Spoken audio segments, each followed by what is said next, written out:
Gadiem ejot, latviešiem ir iesakņojušies dažādi izteicieni. Kā būtu, ja mēs šos izteicienus uztvertu burtiski?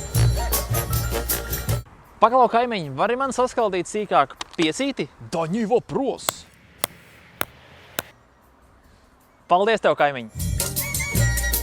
2015. gada nominācijas gada frāze uzvarētājs ir visi vīrieši ir vienādi. Lūdzu, aplausus! Bravo!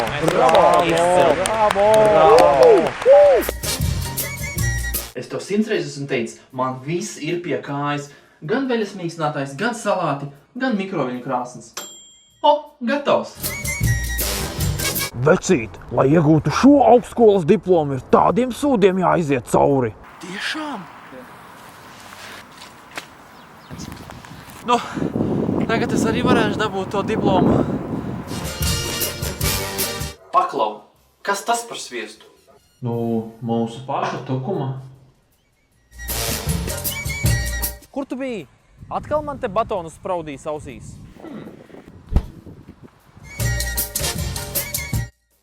Policista kungs, es nozaudēju pasi. Kur man griezties? Jūs varat griezties tepat pa riņķi.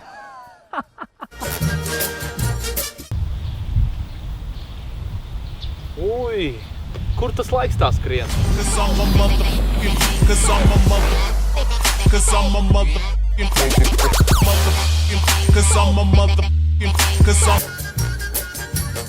Tu te nestāsti man pasakas. Un tad mazais rausīts viņam teica, labi. Andrej, atceries, lai sportā sasniegtu ko vairāk, tev jāspēj pārkāpt sev pāri. Un vēl 3 reizītes. Es pamēģināšu. Cik spēcīgs mans augums.